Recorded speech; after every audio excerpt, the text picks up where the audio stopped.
তো তোদের শপিং করার পিছনে আমার কার্ডের হাত কি? আমি তোদের সাথে আবার কী বেমানি করলাম? তোরা কার্ড চেয়েছিস, আমি কার্ড দিয়েছি। সেখানে ছিল 2000 টাকা। আর তোদেরকে কে বলেছে পাকনামি করতে, টাকা না দিয়ে শপিং করতে? যাও এখন শপিং মল পরিষ্কার করো। আমি এর মধ্যে নাই বাবা। এটা বলে আমি ফোনটা কেটে দিলাম। হালারা আইসে আমার থেকে টাকা মারতে। এইদিকে এইদিকে রাফি তো মহা মুশকিলে পড়ে গেছে। কে জানতো কার্ডে টাকা থাকবে না? নাও এবার ঠেলা, নাও এবার ঠেলা সামলাও ভাই। চুপ থাক। এইদিকে আমার মাথা গরম আর তুই এর মাঝে আরো লাকড়ি দিচ্ছিস। ওই নেজাতকে হাতের কাছে পাই, তারপর দেখবো এই রাফি কি জিনিস।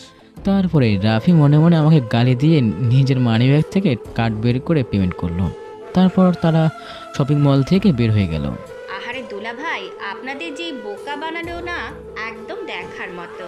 বুঝলি আরোহী, নেজার যখন কার্ডটা দিল তখনই আমার সন্দেহ হয়েছে নিশ্চয়ই কোনো ভেজাল আছে। তবে এমন ভেজাল কে জানতো? তাই আমি কিছুই নেইনি। আমি জানি না। ওই নেজাতকে হাতের কাছে পাই, তারপর দেখাবো এই রাফি কি জিনিস। তুই হালা আরেকটা কথা বলে লাথি দিয়ে ফেলে দিব। ওই হালা কত বড় জানোয়ার, পা কিন্তু আমারও আছে। তাছাড়া এখানে তো আমি কিছুই বলিনি। তুই কেন চেতে আসিস?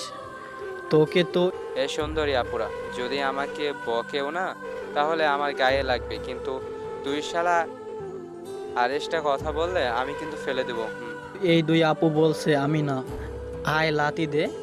আমি এদিকে আরোহী নিশিতা তাদের ঝগড়া দেখে বেশ অবাক হয়ে গেল। এই থামনে কি করছে চলন্ত গাড়িতে? এই থামেন, কি করছেন চলন্ত গাড়িতে? কেউ ঝগড়া করে? আর এইসব ঝগড়া বন্ধ করেন। এত বড় দামড়া হয়ে গেছে, দুইজন এখনো ছোটদের মতো ঝগড়া করে। ছোট তখন রিপিট। তা আপু, আপনার চোখে যখন আমরা ছোট তখন আমাদের একটু শাহিনের মুখে এমন কথা শুনে রাফিদ তার মুখে হাত দিয়ে হাসছে। এদিকে আরোহী নিশিতা রেগে ফুঁসছে। সাহিনা, আজ যদি রাত আর গাড়িতে না থাকতি তাহলে তোকে আমরা কি করতাম তুই নিজেও ভাবতে পারতি না। একটু কোলে তুলে বড় করে দেন না আপু, বেশি কিছু করা। তুই হালা এইবার যদি চুপ না করিস তাহলে মুখ একদম সেলাই করে দেব। রাফির কথা শুনে শাহিন চুপ হয়ে গেল। আর নিশিতা আর রাহি দুজনে রাগী দৃষ্টিতে তাকিয়ে ফুঁসছে। আরোহী নিশিতাকে তাদের বাড়িতে পৌঁছে দিয়ে শাহিন আর রাফি চলে গেল। ভোরবেলা নুসরাত ঘুম থেকে উঠে দেখে নেজাত মনের সুখে ঘুমিয়ে আছে। নুসরাত নেজাতের কাছে গিয়ে তার চেহারার দিকে তাকিয়ে বলল, আহ ফাজিলটা কত সুন্দর করে ঘুমিয়ে আছে। এখন দেখলে বোঝাই যায় না সে একটা এতটা রাগে। আর আমার পেতে না কত কিছুই না করলো, আবার কাল রাতে ভিন্ন রূপ দেখলাম। এত কিছু করে আমাকে পেয়ে এখন বলে আমার অনুমতি ছাড়া আমাকে ছোঁবে না। আমি ওকে আসলে বুঝতেই পারছি না ও আসলে চাইছে কেমন। আমার দিকে বেশ কিছুক্ষণ তাকিয়ে কথাগুলো বলে আর তারপরে আবার বলে ওঠে, এই যা, যেই কারণে উঠলাম তা তো হলোই না। এদিকে নুসরাত ওয়াশরুমে চলে গেল। কিছুক্ষণ পর এক বালতি পানি এনে আমার গায়ে উপর দিল ঢেলে। এদিকে আমি ঘুমাচ্ছিলাম, হঠাৎ গায়ে পানি ভরাতে চমকে উঠলাম।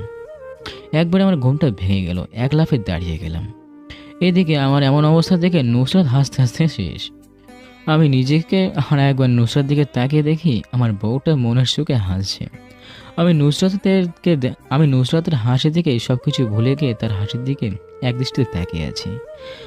মনে হয় এমন হাসি দেখে সারা জীবন কাটাতে পারবো। এদিকে নুসরাত আমাকে তার দিকে তাকিয়ে থেকে দেখে হাসি থামিয়ে দিয়ে আমার কাছে এসে ঠাস করে আমার গালে থাপড় দিল। নুসরাতের থাপড় খেয়ে আমার হোশ ফিরল। মাথায় হাত দিয়ে বললাম, ওই আমাকে মারলে কেন? এইভাবে তাকিয়ে আছিস কেন? তোমার হাসির দিকে তাকিয়ে আছি তাই। হয়েছে, আর পাম দিতে হবে না। কাপড় পাল্টে নামাজ পড়ে, না হলে নামাজের সময় চলে যাবে। এই জন্য কি পানি ঢেলে দিয়ে ডাকতে হয়? তোমার যে মধুসূরে ডাকলে আমি তো এমনিতেই উঠে যেতাম। আমার ইচ্ছে হয়েছে তাই পানি ঢালছি। এখন কথা না বাড়িয়ে অজু করে আয়। আমি আর কোনো কথা বললাম না, একটা লুঙ্গি নিয়ে ওয়াশরুমে চলে গেলাম। অন্যদিকে নুসরাত বলল, কি চান্দু, সবে তো শুরু। আমাকে বিয়ে করেছো আর আমি বউ হয়ে জ্বালাবো না তাকে করে হয়? আজ থেকে দেখো এই নুসরাত কি জিনিস। এটা বলে নুসরাত জায়নামাজ নিয়ে নামাজ পড়তে লাগলো। তারপরে আমি ওয়াশরুম থেকে ফ্রেশ হয়ে অজু করে নুসরাতের সাথে নামাজে বসে পড়লাম।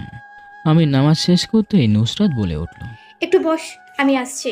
এটা বলে নুসরাত টেবিলের সামনে গিয়ে একটা খাতা নিয়ে কি যেন লিখতে লাগলো।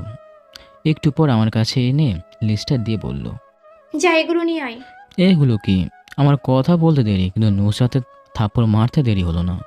নুসরাত থাপ্পড় দিয়ে বলল, গাধা, খুব তো নাচতে নাচতে বিয়ে করে ফেলেছিস।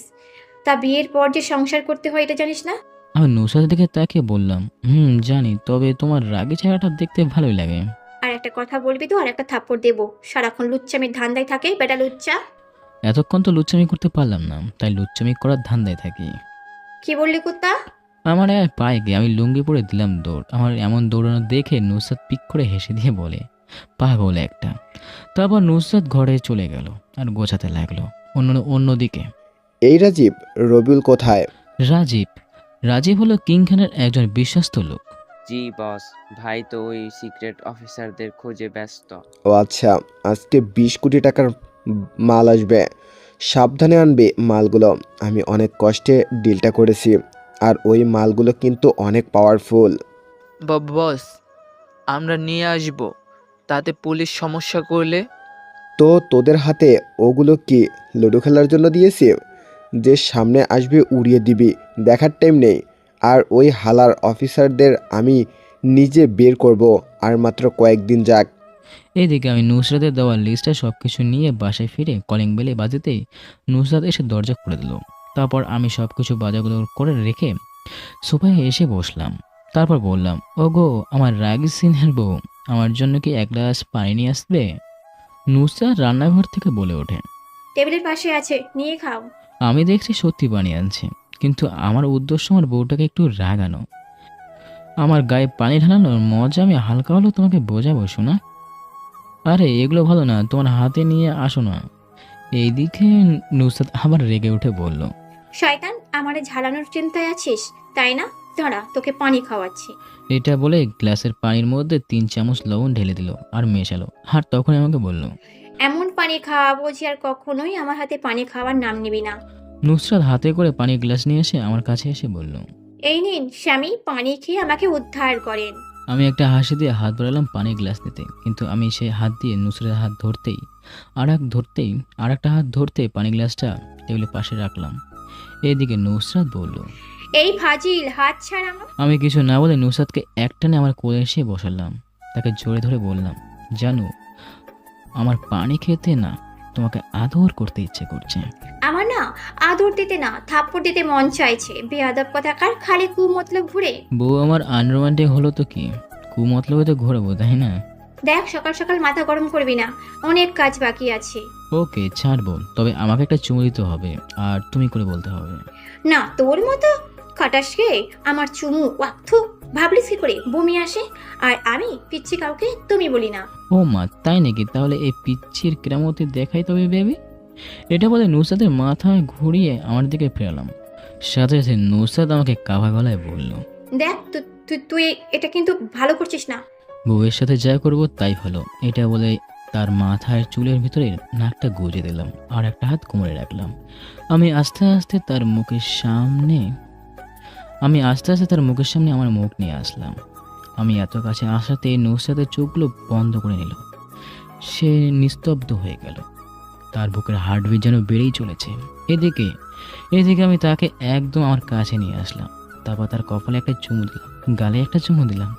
তারপর নুসরাতকে ছেড়ে দিয়ে বললাম, যাও এখন বমি করো গা বেবি, আর সবাইকে বলতে থাকো যে আমি বাবা হতে চলেছি। আমার এই কথা শুনে নুসরাত আমার দিকে রাগে দৃষ্টিতে তাকিয়ে বলল, কুত্তা, তোকে আমি পরে দেখে নেব। এটা বলে রান্নাঘরে চলে গেল। নুসরাত রান্নাঘরে গিয়ে মনে মনে বলল, এ কেমন স্বামী পেলাম, ভাব নিয়ে একটার আর করবে আর একটার। দেখ, পুরো মুখটাই নষ্ট করে দিচ্ছে। এটা বলে নুসরাত রান্নাঘরের দরজায় গিয়ে আমার দিকে তাকিয়ে দেখে আমি ফোন টিপছি। এটা দেখে নুসরাত বলল, দাঁড়াও চান্দু, আমাকে কাজের মেয়ে করবে তো? এখন ফোন টিপা হচ্ছে তাই না? এটা বলে নুসরাত একটা থালা নিয়ে ময়দা নিয়ে আমার কাছে আসলো আর আমার সামনে রেখে বলল, এই যে মহারাজ, এগুলো তাড়াতাড়ি মাখেন। আমি ময়দা দেখে নুসরাতকে বললাম, কি হলো এগুলো? আমি মানে আর কিছু বলতে পারলাম না, কারণ তার আগে আমাকে কিছু বলার আগে ডাইনিটা পিছন থেকে একটা রুটিওয়ালা বের করে তারপর আমাকে একটা হাসি দিয়ে বলল, কি যেন বলছিলিস তুই? কই না, মানে আমি বলছি আমি এখনই মেখে দিচ্ছি। Good boy. আমি এসে যেন কাজ শেষ দেখি, এটা বলে নুসরত রান্নাঘরে গিয়ে রান্না করতে থাকে। এদিকে আমি আর কোনো উপায় না পেয়ে ময়দা মাখতে শুরু করলাম। নিজে নিজে বললাম, শালা এই কি কারণে যে বিয়ে করতে আসলাম। কথার আগে হাত চলে বেশি, আর চোখ দিয়ে তো মনে হয় আগুন বের হবে। আমি ময়দা মেখে রান্নাঘরে নিয়ে গেলাম। সেখানে গিয়ে দেখি বউ আমার রান্না করতে করতে ঘেমে গেছে। তাই আমি থালাটা পাশে রেখে বেশ কিছুক্ষণ নুসরাতের কাছে গিয়ে আলতো করে তাকে বাতাস করতে লাগলাম। নুসরাত আমার এমন ঠান্ডা কাণ্ড দেখে আমার দিকে তাকিয়ে একটা মুচকে হাসলো। বিশ্বাস করেন, এই হাসি দেখে মনের মধ্যে হাজারো কষ্ট আমি ভুলে যেতে পারবো। হয়েছে, এমন আলগা পেরিত আর দেখাতে হবে না, যা এখান থেকে। আমার বউকে আমি যা খুশি তাই দেখবো, তাতে তোমার কি? নুসরাত আমার দিকে রাগের দৃষ্টিতে তাকিয়ে বলল। কি বললি কুত্তা? না মানে আমি ওইভাবে বলতে চাইনি, কথাটা তুমি যেভাবে ভাবতেছো। তাহলে কেমন করে বলছিস? মানে বলছিলাম কি, আমার বউকে আমি যেমনি খুশি তেমনি দেখবো, আগলা প্রীত করব, তাতে তোমার কি? আমার যাই হোক, এইসব আলগা পেরিত বাদ দি, এখানে ঝাড়া। আচ্ছা বউ, তুমি কি একটা সুন্দর করে কথা বলতে পারো না? না পারি না। এখন চুপচাপ এখান থেকে যাবি নাকি লাথি দিয়ে বের করে দেবো? যাচ্ছি, পুরো একটা ডাইনিকে বিয়ে করলাম মনে হয়। হালকা বিড়বিড় করে বললাম কথাটা, তখনই নুসরাত বলে উঠলো। ওই ওই, কি বললি কুত্তা? কই কিছু না, তুমি রান্না করো, আমি গেলাম। এটা বলে আমি রুম থেকে বের হয়ে গেলাম। প্রায় ঘন্টাখানিক পর নুসরাত রান্না করে বের হলো, আমার সামনে এসে বলল। ওই, আমি ফ্রেশ হতে গেলাম, তুই রান্নাঘরে থেকে রান্নার আর রুটিগুলো নিয়ে আয়। এটা বলে নুসরাত চলে গেল। রান্নাঘরে গিয়ে রান্না আর রুটি নিয়ে ডাইনিংয়ের টেবিলে রাখলাম। একটু পর নুসরাত এসে টেবিলে বসে পড়লো। আমি নুসরাতকে খাবার বেড়ে দিলাম। আমি খাচ্ছি, এমন সময় দেখলাম নুসরাত আমার দিকে রাগের দৃষ্টিতে তাকিয়ে আছে। কি হলো বউ, এমনভাবে আমার দিকে রাগের দৃষ্টিতে তাকিয়ে আছো? খাবার গেলো না গেলে তো আর পেট ভরবে না। আমার কথা শুনে নুসরাত রেগে আমার পায়ে একটা দিল লাথি। আমি লাথি খেয়ে বললাম করে একটা চিৎকার দিলাম। ওই, আমার মারলে কেন? একদম বেশি করছিস শালা। এত কষ্ট করে রান্না করলাম আমি, আর কুমির কোথাকার একা খেয়ে নিচ্ছে। তা কানা বউ, আপনাকে কে খেতে মানা করেছে? আপনার চোখ কি এই খাবারগুলোকে দেখতে পাচ্ছে না? এই কুত্তা, একদম আমাকে কানা বলবি না, না হলে তোর চোখ দুটা তুলে নেব। এই কথা শুনে আমি সাথে সাথে এক হাত দিয়ে চোখ লুকালাম। আমার দিকে চোখের নজর না দিয়ে খাবারের দিকে নজর দাও। আচ্ছা, আমি তোর কে? কেন, আমার বিয়ে করাবো? আমাকে তুলে নিয়ে বিয়ে কে করেছে? আমি। তাহলে খাওয়ানোর দায়িত্ব কার? আমার। তাহলে তুই একা খাচ্ছিস কেন? আমাকে কে খাইয়ে দেবে? কেন, তোমার হাত আছে, তুমি খাও। আমি আমার হাত থেকে খেতে পারবো না। এটা শুরুতে বললেই হয়, তা না করে পেঁচিয়ে ঝগড়া করার কথাটা বললো। ওই, আমি ঝগড়া করি? তাহলে আমাকে বিয়ে করলি কেন? তোমার সাথে আমার ঝগড়া করতে ভালোই লাগে। তারপর দুজনে কথা বলতে বলতে খাবার খেতে লাগলাম। আমি নুসরাতকে খাই দিচ্ছি আর আমিও খাচ্ছি। অন্যদিকে ছোট আব্বু আমার ফোনে কল দিল, কিন্তু সংযোগ দিচ্ছে না। আবারও সবাই চিন্তা করছে আমরা কেমন আছি, কোথায় আছি, এসব নিয়ে। আম্মু প্রায় কান্না করতে শুরু করে দিল। ভাবি, কান্না করিও না, আল্লাহর উপরে ভরসা রাখো। নেজাত ভালোই আছে, চিন্তা করিও না। নেজাত বাবা, কোথায় আছিস? চলে আয় বাবা, আমি যে তোকে ছাড়া থাকতে পারছি না। ভাবি, চিন্তা করিও না, আমি সব জায়গায় কভার লাগিয়ে দিয়েছি। বিকালের মধ্যে নেজাতকে খুঁজে পাওয়া যাবে আশা করি। এইদিকে খাওয়া দাওয়া শেষ করে আমি আমার রুমে এসে বিছানায় শুয়ে পড়লাম। একটু পর নুসরাত সবকিছু গুছিয়ে রেখে আসলো। আমি নুসরাত দিকে তাকিয়ে একটা শয়তানি হাসি দিয়ে বললাম, ওই বেবি শোনো না, একটা কথা বলি, রাগ করবে না তো? রাগ করার মতো হলে করব, তা কি বলবি বল? আমি আগে দাঁত কেলে হাসি দিয়ে বললাম, না মানে আমাদের তো বাসর রাত হয়নি, তাই বলছিলাম কি আমরা বাসর দিন করি। আমার এই কথা শুনে নুসরাত রাগে দৃষ্টিতে তাকিয়ে বলল, থাপ্পড় দিয়ে কানে নিচে লাল করে ফেলবো, উল্টোপাল্টা কথা বলবি তো। তোমার মতো সুন্দরী বউ থাকলে উল্টাপাল্টা কথা কেন, উল্টাপাল্টা কাজও মাথায় আসে। ধরা কুত্তা, আমি তোর বাদরামি বের করছি। এটা বলে নুসরাত আশেপাশে কি যেন খুঁজতে লাগলো। আমি অবস্থা বেগতিক দেখে দিলাম এক দৌড়ে বাইরে চলে আসলাম, আর পিছন পিছন নুসরাতও বের হলো। ওই, কোথায় যাচ্ছিস? তোমাকে ছাড়া কোথায় যাব বলো বেবি? আবার? আচ্ছা জানো, রেডি হয়ে নাও, আজকে ঘুরতে যাব কেমন? নুসরাতকে কথাটা শুনে বলে উঠলো। সত্যি? সত্যি। নুসরাত ওকে বলে 5 মিনিট পর চলে আসলো। 5 মিনিট পর বোরকা পরে চলে আসলো। তারপর আমি নুসরাতকে নিয়ে ঘুরতে বের হলাম। হ্যালো তানিয়া ম্যাম, একটা খারাপ খবর আছে। সময় যখন খারাপ হয় তখন এমনি সব খবর খারাপ হয়, তা কি এমন খারাপ খবর আছে শুনি? নেজাত বিয়ে করে নিয়েছে, তাও তার চাচাতো বোনকে। এই কথা শুনে তানিয়া বাসা থেকে দৌড়ে গেল। কি? বিয়ে? তাও নেজাত? তুই সত্যি বলছিস তো নাকি মিথ্যে? না ম্যাম, আমি সত্যি বলছি। তবে যতটুকু খবর শুনেছি, তার চাচাতো বোন তাকে পছন্দ করে না, আর সে তার চাচাতো বোনকে জোর করে বিয়ে করছে। লোকটার কথা শুনে তানিয়ার মুখে কেমন একটা জানি হাসি ফুটে উঠল। তানিয়া বলল, ওই বজ্জাতের চোখে কি কোনো মেয়ে পড়েনি যে জোর করে বিয়ে করছে? আরে আমাকে বললে তো আমি নিজে বিয়ে করে নিতাম। আচ্ছা সানি, আমাকে তাদের সব খবর দিতে থাক। Okay ma'am. এটা বলে ফোনটা কেটে দিল। তানিয়া আবারও মনে মনে বলল, ভেবেছিলাম তোমাকে নিজের করে পেতে একটু কষ্ট করতে হবে, কিন্তু এখন দেখছি হালকা করলেই হবে, কারণ আগুনে ঘি ডাললে আগুন আরো জোরে জ্বলে ওঠে। এইদিকে রমজান সাহেব তার ছেলের রুমে গিয়ে বলল, বাবা গাড়ি দাঁড়িয়ে আছে, চলো, আমাদের যাওয়ার সময় হয়ে এসেছে। বাবা তুমি যাও, আমি এখান থেকে ওই দিন যাব যেদিন নুসরাতকে আমার করতে পারবো। বাবা পাগলামি করিস না, সময় হলে আমি নিজে সব করব। এখন চল, ঢাকায় অনেক কাজ পড়ে আছে। বাবা ওখানে ব্যবসা তুমি দেখো, এখানে আমি সামলাবো, তুমি যাও। বাবা একটু বোঝা। আমি আর কিছু শুনতে বা বুঝতে চাই না, যাও তোমরা। রমজান সাহেবের ছেলের মুখে এমন কিছু কথা শুনে বলতে গিয়েও না বলে চলে যেতে লাগলো। এদিকে আমি নুসরাতকে দুপুর পর্যন্ত ঘোরালাম, তারপর একটা রোস্তারে গিয়ে দুপুরে খাবার খেলাম, তারপর বাসায় এসে দুজনের নামাজ শেষ করলাম, তারপরে দুজনে বিছানায় শুয়ে পড়লাম। তখনই নুসরাত দাঁড়িয়ে আমার দিকে তাকিয়ে আছে। কি হলো, ওইভাবে তাকিয়ে আছো কেন? তুই বিছানায় কেন? নাম বিছানা থেকে। হওয়া কান্দ, বিছানায় ঘুমাও, একটু তুমিও ঘুমাও। আমার ভূতে ধরেছে তোর মতো লুচ্চার সাথে এক বিছানায় ঘুমানো। নাম বলছি। লুচ্চামি করলে নিজের বউয়ের সাথে করব। আমি তোকে এখনো স্বামী হিসেবে মানি না। তাহলে আজকে এত কিছু করলে কেন? আমি তোর সাথে সংসার করব, কারণ কাগজের কলমে তুই আমার স্বামী। তবে তোকে না স্বামী মানবো আর না অধিকার দেব। আমাদের মধ্যে স্বামী স্ত্রীর সম্পর্কের কথা শুধু আমাদের মধ্যেই থাকবে। বাইরে আমার চাচাতো বোন। এখন সুন্দর করে নেমে যাও, আমি ঘুমাবো। তারপরে আমি আর কিছু না বলে বিছানা থেকে নেমে সোফায় শুয়ে পড়লাম। তারপর বিকেল পর্যন্ত ঘুমালাম। বিকেলে ঘুম ভাঙতে দেখি নুসরাত রুমে নেই।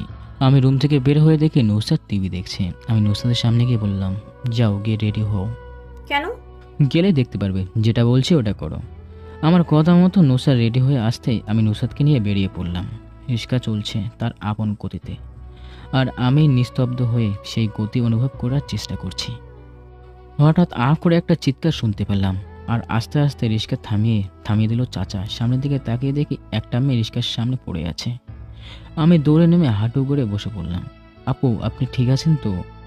এইদিকে মেয়েটা তার ডান পা ধরে বলতে লাগলো, আহা মরে গেলাম গো, কি ব্যথা, প্লিজ কেউ হেল্প করেন প্লিজ।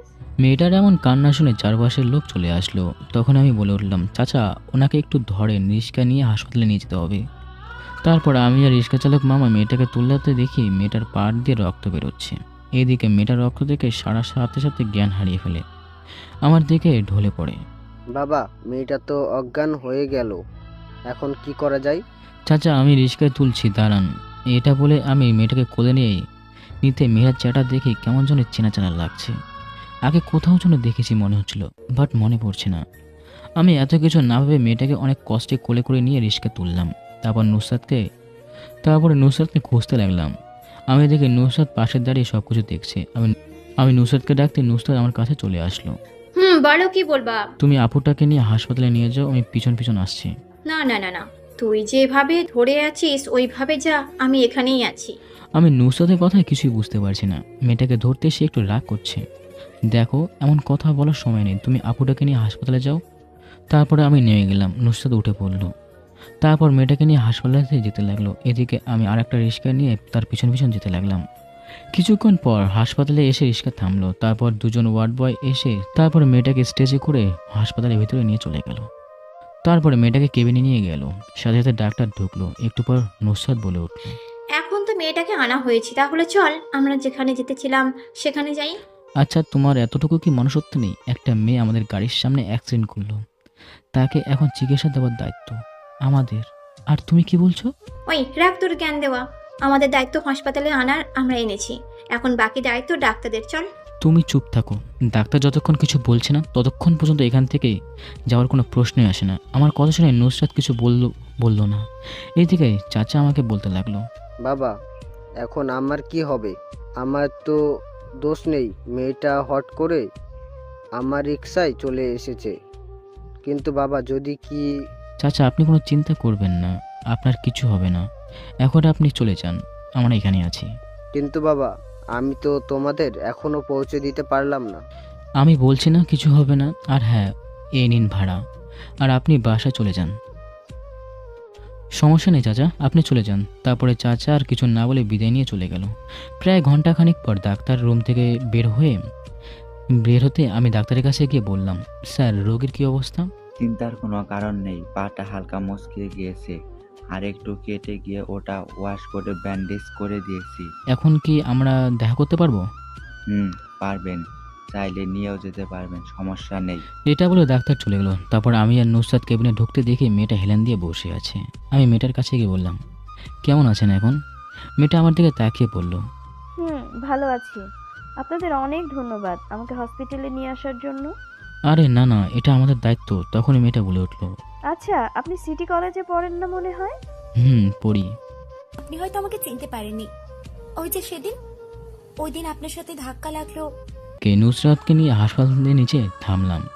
একটু পর একটা ট্যাক্সি নিয়ে ওখানে উঠে পড়লাম। আমাকে বাসায় নিয়ে চল, আমি কোথাও যাব না। কেন, আবার কি হলো হঠাৎ? যেটা বললাম ওটা কর, আমার ভালো লাগছে না। আমি বুঝতে পারছি না এর আবার কি হলো, হঠাৎ করে রেগে গেল আবার। আমি ড্রাইভারকে বললাম, ভাই চৌধুরী বাড়িতে নিয়ে চলেন তো। আমি এই কথা বলতেই ড্রাইভার গাড়ি চালাতে লাগলো, আর নুসরাত আমাদের দিকে কেমন করে যেন তাকিয়ে থাকলো। এইভাবে তাকিয়ে আছো কেন? না, ওই বাড়িতে কেন? আমি আমার শ্বশুর বাড়িতে আমার বউকে নিয়ে যাচ্ছি। এখানে কারণ খুঁজছো কেন? কে কে তোর বউ শুনি? একটু নুসরাত রেগেই বলল, তুমি আমার বউ। থাপ্পড় দিয়ে একেবারে নাক ফাটিয়ে দেব। আমি যদি তোর বোন না হয়, চাচাতো বোন? না, তুমি আমার বউ। তাহলে ওই মেয়েকে বোন বললি কেন? এটা তো তোমার জন্যই বলেছি। আমাদের জন্য মানে? তুমি বিকেলেও বলেছিলে আমরা যে স্বামীর স্ত্রী তার যেন কেউ জানতে না পারে। আমার কথা শুনে নুসরাত চুপ হয়ে গেল আর মনে মনে বলল, দূর, কেন যে ভাবিনি কথাটা বলতে গেলাম। এখন এই ফাজিল যেই যাওরা সেখানেই যাবে, সেখানে বোন বানিয়ে দিবে। ধ্যাত, ইচ্ছে করছে নিজের চুল নিজেই ছেড়ি। এইদিকে নুসরাত চুপ থাকা দেখে আমি আর কিছু বললাম না। একটু পর গাড়ি বাজারে আসতেই আমি থামাতে বললাম, গাড়ির ড্রাইভারকে থামাতে বললাম। তারপর, তুমি এখানে বসো, আমি একটু পরে আসছি। এটা বলে আমি ট্যাক্সি থামিয়ে ফলের দোকানে গেলাম। সেখান থেকে কিছু ফল কিনে নিলাম, আর একটা মিষ্টির দোকানে গিয়ে তারপর কিছু মিষ্টি কিনে নিলাম, নিয়ে ট্যাক্সিতে চলে আসলাম। আমি ট্যাক্সিতে উঠতে নুসরাত আমার এসব হাতে দেখে বলল, এসব কি জন্য নিয়ে যাচ্ছ? শ্বশুরবাড়ি প্রথমবার যাচ্ছি, তাই আর কিছু না নিয়ে গেলে কেমন হয়? তাই বলে এত কিছু? তোমার এইসব নিয়ে ভাবতে হবে না। কিছুক্ষণ পর বাড়িতে সামনে এসে থামলো। তারপর গাড়ি থেকে নেমে ভাড়া মিটিয়ে নুসরাতকে সব কিছু দিয়ে নুসরাতকে বললাম, তুমি যাও। তুমি যাবে না? আমার একটু কাজ পড়ে গেছে, তুমি ভিতরে যাও। তুই না গেলে আমিও যাব না। আমি বলছি আমার কাজ পড়েছে, তুমি যাও। এটার মানে কি? তুই বাড়িতে যাবি না? যদি তাড়াতাড়ি কাজ শেষ হয় তাহলে যেতে পারবো, তাছাড়া কাজ কখন শেষ হবে জানি না। এমনিতে বাড়িতে যাওয়ার জন্য কোনো আমার যোগ্যতাই নেই। এখন তুমি চুপচাপ ভিতরে যাও। এটা বলে নুসরাতকে অনেকটা জোর করে বেডের ভিতরে ঢুকিয়ে দিয়ে পাঠিয়ে দিলাম, আর আমি হাঁটতে লাগলাম। অন্যদিকে নুসরাত বলল, তুই আমার এই বাসায় একা পাঠাইছিস না? এই বাসায় তুই না ঢোকা পর্যন্ত আমিও এই বাসা থেকে বের হব না। এটা বলে নুসরাত বাসার দরজার সামনে গিয়ে কলিং বেল বাজালো। কিছুক্ষণ পর দরজা খুলে দেখলো ভাবি নুসরাতকে দেখে বলল, নুসরাত তুমি? নেজাত কই? ভাবি ওই বেডার কথা বলবে না। এত করে বলেছি বাসায় আসতে, কিন্তু আসলোই না। আমাকে পাঠিয়ে দিয়ে কাজের বাহানা করে চলে গেল। এটা বলে গাল টেনে আশেপাশে তাকিয়ে আবারও বলতে লাগলো। এইদিকে আম্মু, ছোট আম্মু সবাই বসে বসে কথা বলছে। এমন সময় আম্মু বলে উঠল, রাকিবের আম্মু, তুমি কার সাথে কথা বলছো? তোমার বৌমার সাথে। আম্মু? বৌমা মানে? এসে দেখে যাও। এটা বলে ভাবি নুসরাতের হাত ধরে ভিতরে নিয়ে আসলো, আর আম্মু নুসরাতকে দিকে দৌড়ে এসে জোরে ধরে বলল, বউ তোরা এসেছিস? কই আমার ছেলে কই? বাহিরে বুঝি? আম্মু এমন উতলতা হয়ে আমাকে খুঁজতে দেখে নুসরাত কি বলবে বুঝতেই পারছে না। নুসরাত, নেজাত কই? তাকে দেখছে না কেন? আম্মু ওর নাকি কি কাজ পড়েছে, তাই আমাকে বাসায় নামিয়ে দিয়ে চলে গেল। আর তুই ওকে না নিয়ে চলে আসলি? আমি অনেক চেষ্টা করেছি কিন্তু আসেনি, তাই আমিও মনে মনে একটা কথা ভেবে রেখেছি। কি? নেজাত এই বাসায় না আসা পর্যন্ত আমি ওর কাছে যাব না। এই না হলে আমার বৌমা? একদম ঠিক কাজ করেছিস। এইবার দেখি আমার বাদর ছেলে আমার কাছে না এসে পারে কি না। তা তোর হাতে এগুলো কি? সব তোমার ছেলে দিয়েছে। নিজের বাসায় আসতে এইসব লাগে? আমি মানা করেছি কিন্তু শোনেনি। তা আমার দুই আব্বু কই? অফিসে গিয়েছিস? এখন এখানে দাঁড়িয়ে না থেকে সোফায় বস। বড় বৌমা, তুমি নাস্তা নিয়ে আসো। থাক আম্মু, আমার নাস্তা লাগবে না, আমার অনেক কাজ আছে রুমে। নুসরাত মাথাটা নিচু করে বলল। এটা বলে নুসরাত উপরে ওঠে। রাকিব কোথা থেকে সেখানে এসে নুসরাতকে দৌড়ে কোলে নিয়ে বলল, আম্মু তুমি কইছিলা জানো তোমাকে আমি কত খুঁজেছি। রাকিবের মুখে ফুপি কথাটা শুনে নুসরাত বলল, রাকিব, তুমি আমাকে ছোট আম্মু বললে কেন? আম্মু বলতে বলেছি তাই বলছি। আচ্ছা তোমার সাথে নাকি চাচু গিয়েছে? চাচু কই? ওই বেটা আমার অনেকদিন হলো চকলেট দেয়নি, তাকে পেলে খামসি দিমু। তোমার চাচু অনেক পচা, আসুক আজ দুজন মিলে খামচি কাটবো, কেমন? তারপর নুসরাত রাকিবকে কোল থেকে নামিয়ে দিয়ে নিজের রুমে যেতে লাগলো। তখনই আম্মু বলে উঠল, নুসরাত, ওই দিকে কই যাস? নেজাতের রুম ওই দিকে। আম্মু, আমার রুমে অনেক জিনিস আছে, ওগুলো নিয়ে যাই। ও আচ্ছা, যা তাহলে। অন্যদিকে আমি কাজের নাম করে আমার বন্ধুদের কাছে চলে আসলাম। আসলে ওই বাড়িতে না যাওয়ার কারণ আপনারা তো জানেনই। এখন প্রশ্ন হলো আমি গেলাম না, অথচ নুসরাতকে পাঠালাম কেন? সব ঝামেলা আমার সাথেই হয়েছে, আমি ওই বাসায় যাব না। নুসরাতের সাথে কিছুই হয়নি, সে কোনো দোষ করেনি। তাই আমি চাই না নুসরাত তার পরিবার থেকে দূরে থাকুক। 2 দিন ওখানে থাকবে, তারপরে নিয়ে আসবো। এমনিতে আমার সাথে থাকার বা না থাকার তাতে কোনো ব্যাপার না, সামান্য। অন্যদিকে বড় আব্বু ভাইয়া অফিসে বসে কথা বলছে। কেন যে রাগের মাথায় এসব বলতে গেলাম? সব আমার জন্যই হয়েছে।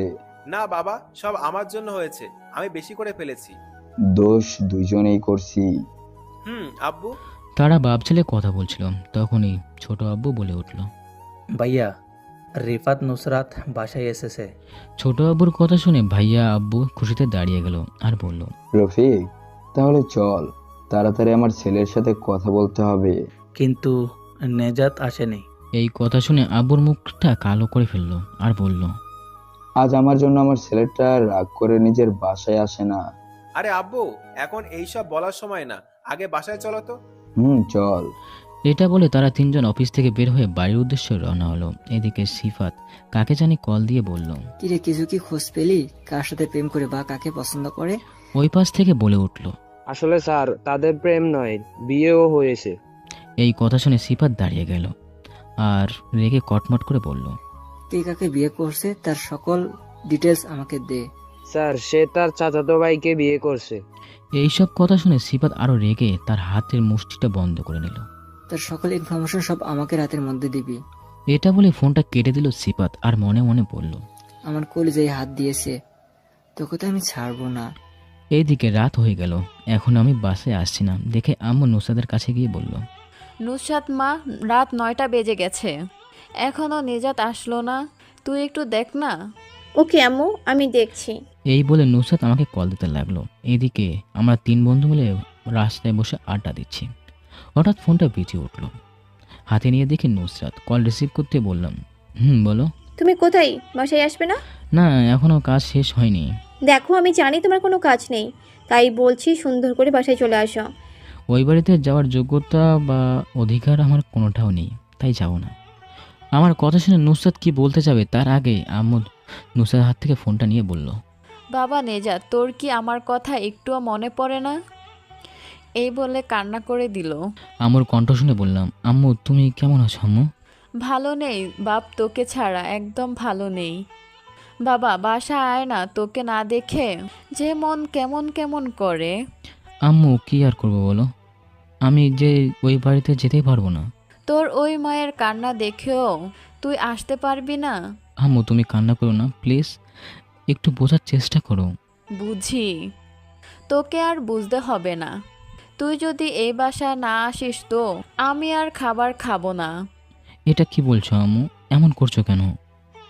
এমন করলে তোমার শরীর খারাপ করবে। আমার শরীর নিয়ে তোকে ভাবতে হবে না। আর যদি এত ভাবতে হয় তাহলে এই বাসায় এসে পড়। এটা বলে আম্মু নুসরাতকে ফোন দিয়ে চলে গেল। এইবার নুসরাত বলে উঠল, আমিও খাবো না যদি তুই না আসিস। এখন তোর ইচ্ছে, তুই কি করবি?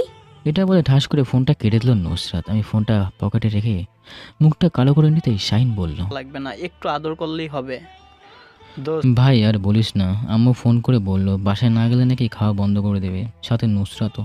তো বাসায় যা, সমস্যা কি যেতে? ভাই আব্বু তো মানা করছে বাসায় যেতে আর মুখ না দেখাতে। কি হয়েছে, মুখ কালো কেন? ধুর, মা বাবা এইসব বলে রাগের মাথায়। আর যদি এত রুচিতে বাজে তাহলে তুই তোর বাপের সামনে পড়বি না। ঠিকই বলেছিস, নাহলে আম্মু নুসরাত যে জেদি, আমি না গেলে সত্যি সত্যি খাবে না, পরে আম্মু অসুস্থ হয়ে পড়বে। তোরা থাক, আমি আসছি তাহলে। আচ্ছা যা। তারপর আমি তাদের থেকে বিদায় নিয়ে রাস্তায় পাশে এসে দাঁড়িয়ে আছি রিক্সার জন্য। তখনই আমার একদম পাশ দিয়ে অনেক জোরে গতিতে একটা বাইক চলে গেলো। আমি চিৎকার দিয়ে বললাম, ওই শালা, সাবধানে গাড়ি চালাতে পারিস না? একটু হলে তো আমাকে এটা বলতে থেমে গেলাম।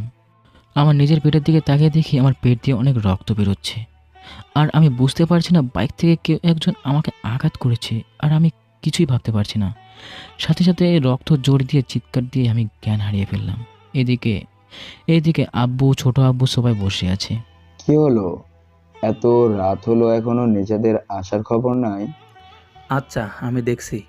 এটা বলে নুসরাতকে ডাক দিল। নুসরাত এসে বলল, আব্বু বলো। নেজাতকে একটু কল দে, রাত অনেক হলো, এখন আসছে না। আব্বু, আপনারা খাবার খেয়ে নিন, মনে হয় না আজ নেজাত আসবে। আমি একটু আগে কল দিয়ে কথা বলেছি, কিন্তু কিছু বলেনি। কিন্তু নুসরাত, তোমার শাশুড়ি যে খাবে না বলছে, না খেলে ওর শরীর অসুস্থ হবে। আপনারা খান, আমি ব্যাপারটা দেখছি। এই বলে রুমে নুসরাত ফোন হাতে নিল। নুসরাত ফোন হাতে নিতে বুকটা মোচড় দিয়ে উঠল। নুসরাত মনে মনে বলল, আমার হঠাৎ কেমন অস্থির লাগছে কেন, হাতটাও কাঁপছে।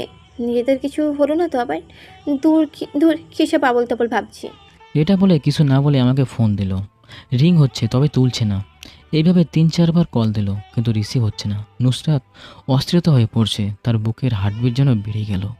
তার নিজেই বলল, না, নিজেদের কিছুই হতে পারে না। তারপর একটা বড় নিঃশ্বাস ফেলে আবার কল দিল। এবার কলটা রিসিভ হলো, আর কল রিসিভ করতে নুসরাত বলে উঠল, ওই কুত্তা, ফোন ধরছিস না কেন? কি কাজ করছিস যে আমার ফোন তুলছিস না? কোথায় তুই? তাড়াতাড়ি আয়, না হলে আমি তোকে কি করবো আমি নিজেও জানি না। ভাবি, আমি রাফি বলছি। নেজাদের ফোন রাফি ধরতেই আর রাফির এমন কাঁপা গলায় কথা বলতেই নুসরাতের বুকটা যেন কেমন করে কেঁপে উঠল। আর এবারে নুসরাত কাঁপা গলায় বলল, রাফি, নেজাত কোথায়? তোমার ফোন নিজেদের কাছে কেমন করে? আসলে ভাবি। নুসরাত অস্থিরতা হয়ে পড়ল আর বলল, আসলে নকল কি? নেজাত হাসপাতালে। রাফির মুখে আমি হাসপাতালে শুনে নুসরাত মাথা ঘুরে উঠল। নুসরাত কাঁপা গলায় বলল, হাসপাতালে মানে? কি হয়েছে নেজাদের? আসলে ভাবি তেমন কিছু না, একটু অ্যাক্সিডেন্ট হয়েছে। কি? কেমন করে? আর কিভাবে? নিজেদের কিছু হয়নি তো রাফি? না ভাবি, ভয়ের কিছু নেই। হাসপাতালের নাম বলো, আমি আসছি। সিটি হাসপাতাল। এটা বলে নুসরাত ফোনটা কেটে দিলে দৌড় দিতে লাগলো। এদিকে আম্মু ছাড়া সবাই খাবার টেবিলে বসে আছে, খাবার খাচ্ছে।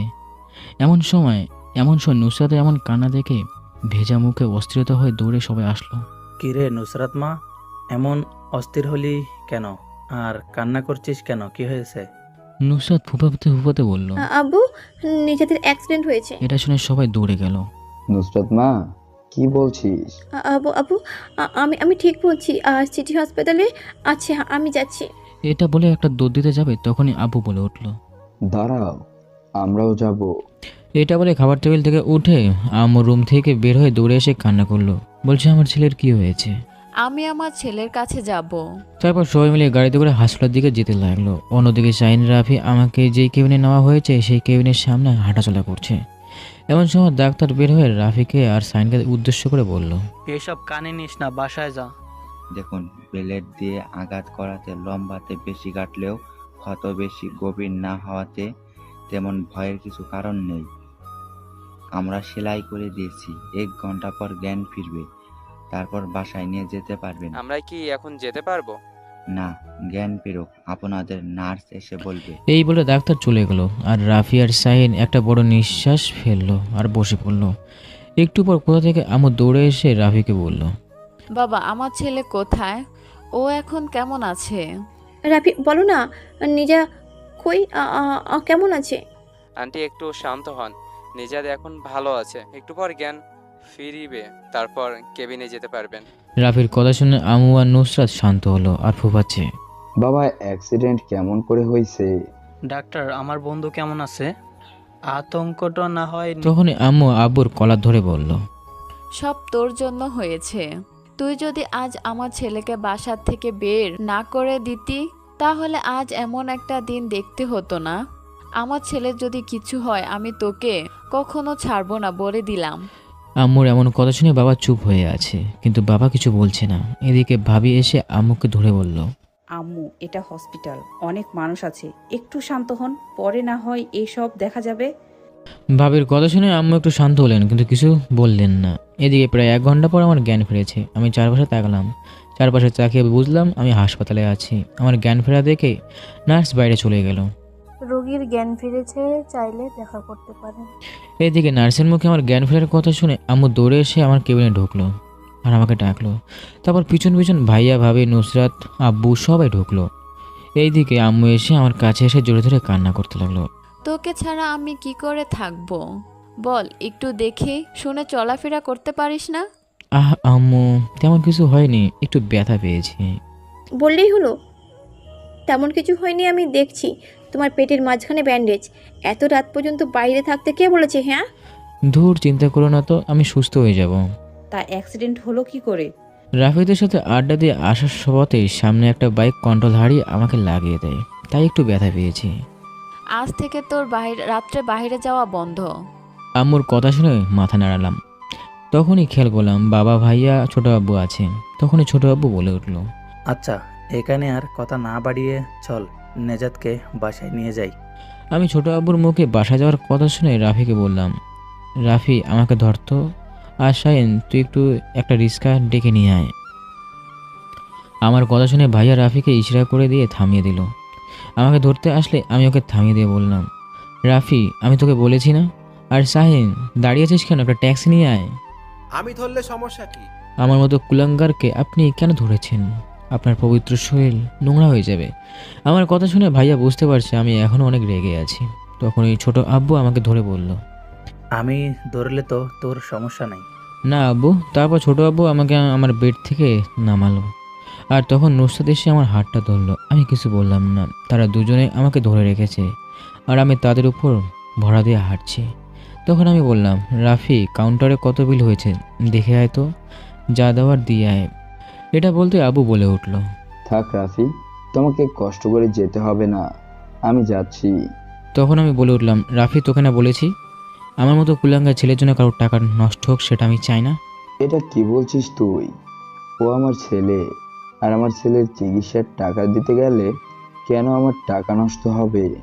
আপনি নিজের অস্বীকার করেছেন আমি আপনার ছেলে না। নেজাত, আব্বুর সাথে এমনভাবে কেউ কথা বলে? তুমি চুপ থাকো, রাফি যা বিল দিয়ে আয়। এটা বলে রাফি দ্রুত চলে গেল। এটা দেখে পাবলিক প্লেসে আব্বু তেমন কিছু বলছে না। হাসপাতাল দেখে বের হয়ে দেখি শাহিন ট্যাক্সি নিয়ে হাজির। ছোট আব্বু, অনেক কষ্ট দিলাম, এখন আপনারা যেতে পারেন। রাফি আমাকে ধর। আর নুসরাত, তুমি আমার সাথে যাবে নাকি আব্বুর সাথে যাবে তোমার বাসায়? আমার কথা শুনে নুসরাত কিছু বলতে যাবে তার আগে, তুই কোথায় যাবি আবার? আমার বাসায় যাব। তোর বাসা মানে? আমাদের সাথে তুই যাবি না? তোমাদের সাথে আমি কোথায় যাব? কেন আমাদের বাসায়? ওখানে আমার যাওয়ার অধিকার বা যোগ্যতা কোনো কিছুই নেই, সেখানে যাওয়ার কোনো প্রশ্নই আসে না। দেখ, আমি বেশি কথা বলতে পছন্দ করি না। তুই যদি আমাদের সাথে না যাস তাহলে আমি ওই বাসায় যাব না, বাইরে থাকবো। আম্মুর কথা শুনে নুসরাত, আমি যাব না, ওইখানে থাকবো। তখন ভাবি বলে উঠল, আমিও যাব না। সবার কথা শুনে মনে হচ্ছে আমাকে সবাই ইমোশনাল ব্ল্যাকমেল করছে। থাক থাক থাক থাক, আর ইমোশনাল ব্ল্যাকমেল করতে হবে না, আমি যাব। আমার কথা শুনে সবাই খুশি হয়ে গেলো। তারপর রাফি, নুসরাত আমাকে ধরে একটা গাড়িতে তুলে দিল। তখন আমি রাফিকে বললাম, রাফি, শাহিন তোদের সাথে কথা আছে, তোরা ট্যাক্সি নিয়ে আয়। ওকে, আসতেছি। এরপরে রাফি, শাহিন ট্যাক্সিতে উঠে পড়লো। এইদিকে আমরা গাড়িতে উঠে পড়লাম। গাড়িতে তখন আপন গতিতে চলছে। অন্যদিকে, কিরে কাজ কি হলো? ভাই, কাজ হয়েছে, তবে বেশি ক্ষতি মনে হয় হয়নি। দেখলাম হাসপাতাল থেকে নিয়ে গেল। ওকে ঠিক আছে, শালাকে একেবারে মারলে চলবে না, তিলে তিলে মারবো।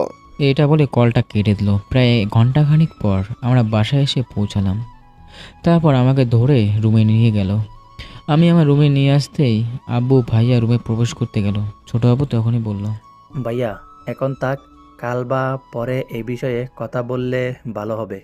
ছোট আব্বুর কথা শুনে আব্বু কিছু না বলে নিজের রুমে চলে গেল। এদিকে আম্মু আমার মাথায় হাত বুলিয়ে দিচ্ছে, আর নুসরাত বলল, আম্মু তুমি থাকো, আমি নিজেদের জন্য খাবার নিয়ে আসছি, ওষুধ খাওয়াতে হবে। আচ্ছা যা। তারপর নুসরাত চলে গেল। এদিকে আমি নুসরাতের যাওয়ার দিকে তাকিয়ে মনে মনে হাসতে লাগলাম আর বলছি, পাগলা এটা কি আমাকে ভালোবাসে না? যদি আমাকে ভালোই না বাসে তাহলে এটা অন্তত দেখাতো না। মাত্র কয়েক ঘন্টার ভিতরে কান্নায় চেহারাটা পুরো বদলে ফেলেছে। কি অবস্থা এটা না করেছে। এদিকে আমাকে এমন হাসতে দেখে আম্মু বলল, কি রে বাপ, এমন হাসছিস কেন? আমি একটু হাসি দিয়ে বললাম, আম্মু এই যে তোমার বৌমা আমাকে নাকি দেখতে পারবে না, সেই জন্য মুখে বলেছে। আর দেখো, আর কিছু হওয়ার আগে কতটা কান্নায় অস্থির হয়ে গিয়েছে। আরে বোকা, তখন তোদের মধ্যে কোনো সম্পর্ক ছিল না, তাই মুখের উপর বলেছে। এখন তুই ওর স্বামী, আর মেয়েদের স্বামী মানে তার পৃথিবী। আর স্বামীর কিছু হলে মেয়েরা কখনো মেনে নিতে পারে না, বুঝলি? বুঝছি। তখনই দরজাতে ওই পাশ থেকে রাফি বলে উঠল, আমরা আসতে পারি? আরে অনুমতি নেওয়া লাগে নাকি, আয় ভিতরে আয়। তারপর তারা দুজন রুমে ঢুকলো। তখনই চেয়ারে বসলো আর আমি বললাম, আম্মু যাও রাফিদের জন্য নাস্তা নিয়ে এসো। এটা বলতে আম্মু উঠে গেল। আরে না আন্টি, তার কোনো প্রয়োজন নেই। আম্মু ওদের কথা শুনবে না, ওদের জন্য নাস্তা আনো। আর নুসরাতকে বলো খাবার টেবিল আজকে সাজাইতে, ওরা আজকে আমাদের বাসায় খাবে। এটা বলে আম্মু চলে গেল। নিজেদের কাছ থেকে জিজ্ঞেস করবেন, দোস্ত একটু বেশি হয়ে গেল না? আমরা চুপচাপ বসে থাক। রাফি তুই গিয়ে দরজাটা লাগিয়ে দে। আমার কথা মতো রাফি গিয়ে দরজাটা লাগিয়ে দিল। না হয় আর কয়েকদিন খাবো বাসায়। দোস্ত জানি না ভাই, তোদের থেকে বিদায় নিয়ে রাস্তার ওই পাশ থেকে একটা রিক্সা নেওয়ার জন্য হঠাৎ করে দাঁড়িয়ে আছি। হঠাৎ করে আমার পাশ দিয়ে একটা বাইক চলে গেল, আর আমি তাকে গালি দিয়ে খেয়াল করলাম আমার নিচে আঘাত করেছে। আর আমি আচমকা রক্ত দেখে জ্ঞান হারিয়ে ফেলাম।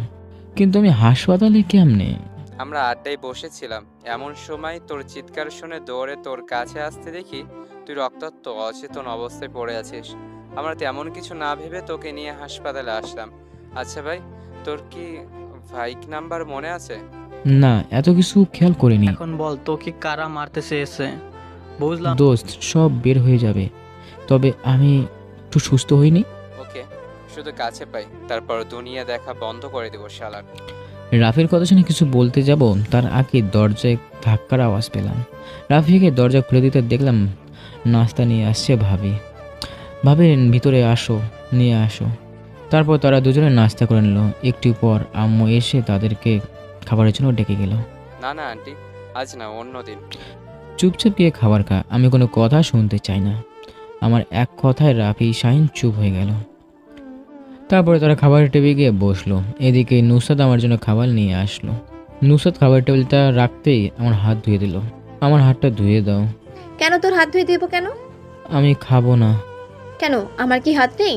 আমার হাত থেকে খেতে কি তো সমস্যা? নুসরাতের এই কথায় মনে মনে বেশ খুশি হলাম।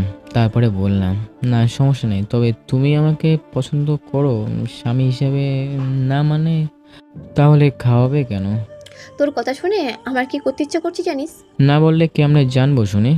আমার মন চাইছে তোকে গলা টিপে মেরে ফেলি, কিন্তু তোর এই অবস্থা দেখে আমার করুণা হচ্ছে।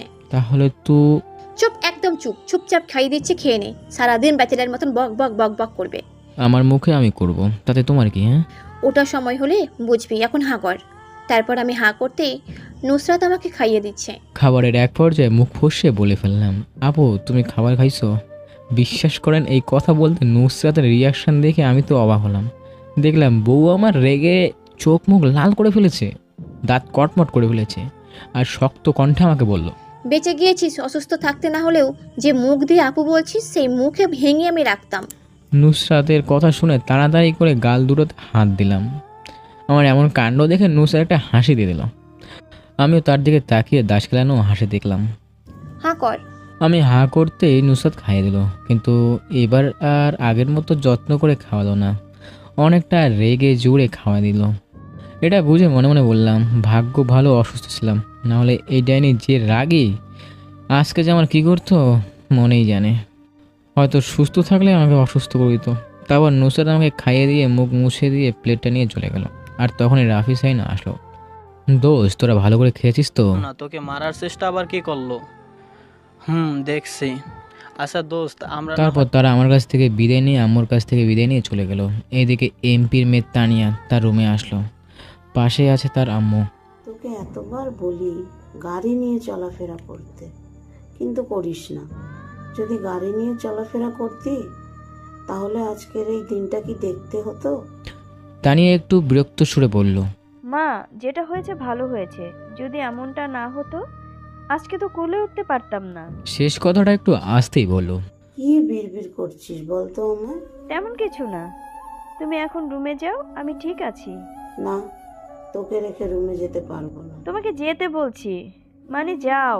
তানিয়ার রাগী কণ্ঠে এমন কথা শুনে তার আম্মু তানিয়ার মাথায় হাত বুলিয়ে দিয়ে বলল, কিছু লাগলে বা দরকার হলে ফোন দিবি। তারপর তার মা চলে গেল। তখনই তানিয়া ফোনটা বেজে উঠল। বল, কি আপডেট আছে? ম্যাম, একটা বাজে খবর আছে। কি বাজে খবর? ম্যাম, নেজাতকে কারা যেন মারার চেষ্টা করেছিল। তা নেজাত ঠিক আছে তো? ম্যাম, দেখলাম ওনাকে হাসপাতাল থেকে বাসায় নিয়ে গেছে। এই কথা শুনে তানিয়া রেগে কটমট করে বলল, তাড়াতাড়ি খোঁজ লাগা, কারা আমার কলিজার গায়ে হাত দিল। তোদের কত বড় সাহস, আমিও দেখি। Okay ma'am. এটা বলে ফোনটা কেটে দিল। আর তানিয়া রেগে বলতে লাগলো, তুই যে হোস না কেন, অনেক বড় ভুল করে ফেলেছিস আমার কলিজায় হাত দিয়ে। যে হাত দিয়ে নেজাতকে ছুঁয়েছিস সেই হাত আমি কেটে ফেলবো।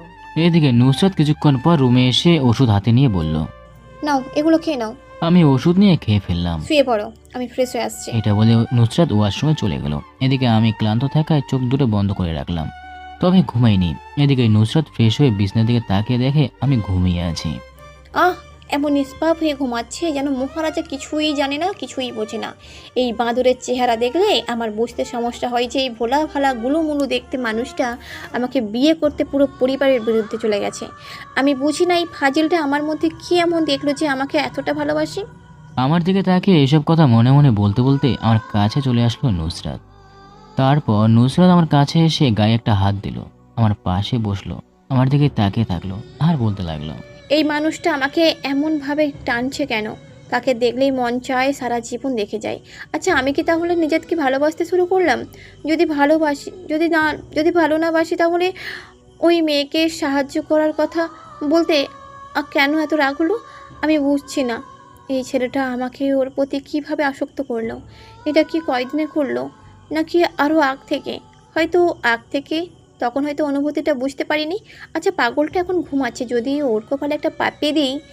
দূর, এসব কী আবল তাবল ভাবছি আমি। ও যদি জেগে যায় তখন? থাক, ঘুমাক। এটা বলে আমার পাশে শুয়ে পড়লো নুসরাত। নুসরাত চোখ বন্ধ করতে যাবে, ঠিক তখনই আবারও উঠে পড়লো আর মনে মনে বলল, দূর, এই লুচ্চা মনও আর শান্তিতে থাকতে দেবে না মনে হয়। এখন এই বাঁদরকে পাপ্পি না দেওয়া পর্যন্ত ঘুম হবে না। কি যে করি এখন। দূর, যেটা হবে সেটা দেখা যাবে। আমার জামাই, আমি পাপ্পু দিব, এতে কার কি? এটা বলে নুসরাত এক বুঝ সাহস নিয়ে আমার মুখের দিকে আস্তে আস্তে এগোচ্ছে।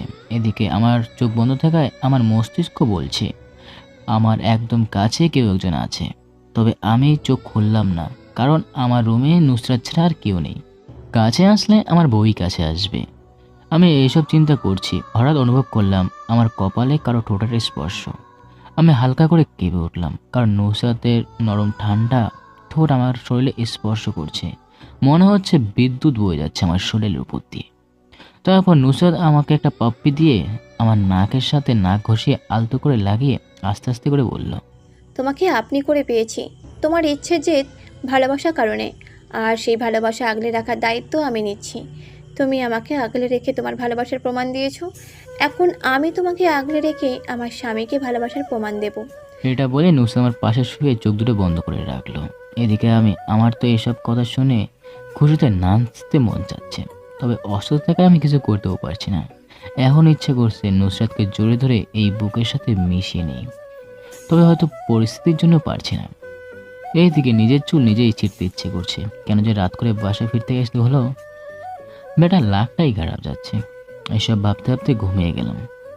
সকালে ঘুম ভাঙলো নাকের উপর কারো পানির ফোটার কারণে। আমি আস্তে আস্তে চোখ খুলে দেখি নুসরাত আয়নার সামনে বসে চুলের পানি চড়াচ্ছে, আর সেই পানির ফোঁটা আমার মুখে আসছে।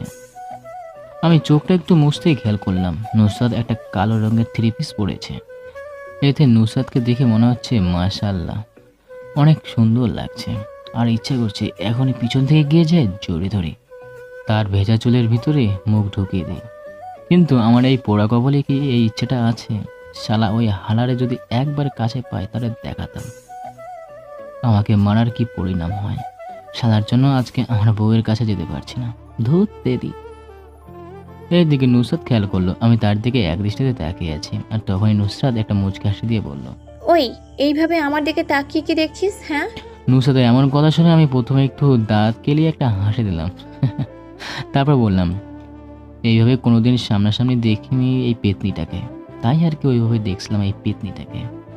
ব্যাস দিলাম আগুনে ঘি ঢেলে। এদিকে নুসরাত আমার কথা শুনে রেগে কটমট করে আমার কাছে এসে আমার গাল চেপে ধরতে যাবে, আর ধরলো না। আল্লাহ বাঁচিয়েছে, যেভাবে এই পেতনিটা হাসলো মনে তো করছিলাম আজকে আমি শেষ।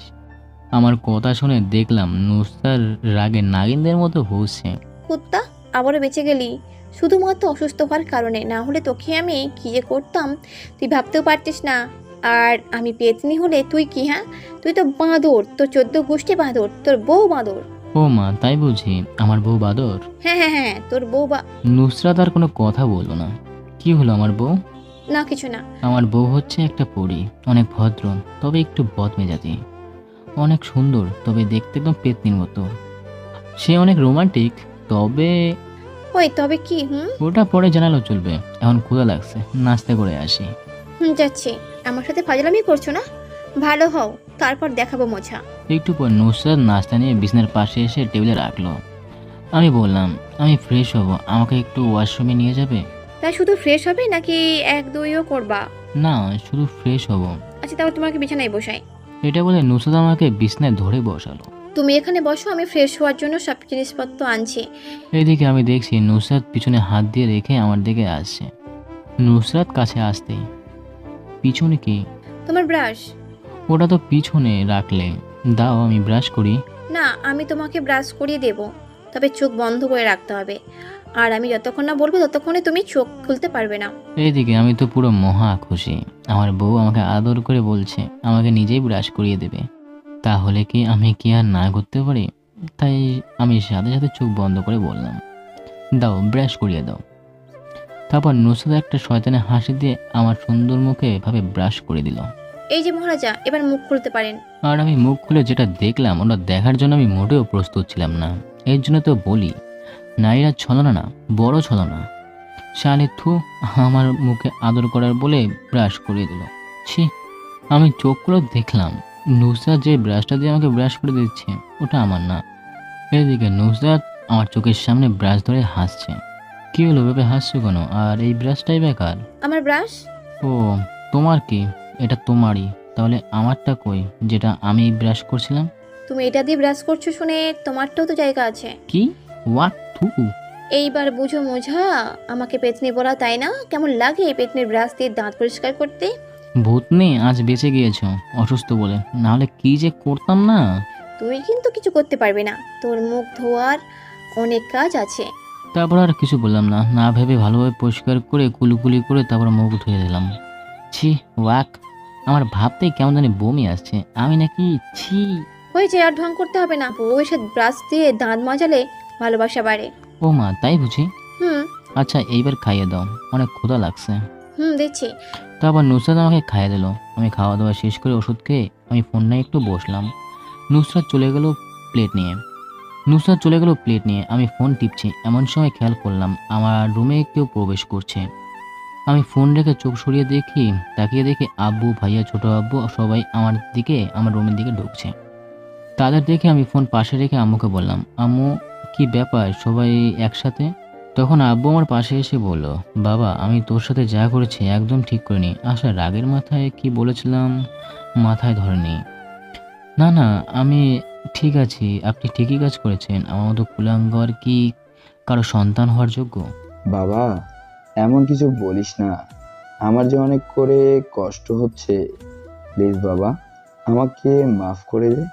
নেজাত, তুমি এমন করছো কেন? আব্বু হয়তো রাগের মাথায় উল্টো পাল্টা বলেছে। বাবা আমাকে তুই মাফ করে দে, দরকার হলে তোর পায়ে পড়ছি। এটা বলে বাবা কিছু বলতে যাবে, তখনই আমি আবার বলে উঠলাম, এই বাবা, আমাকে কি পাপী বানাবে নাকি? আমাকে জাহান্নামে নিয়ে যেতে চাও পাপ ধরে?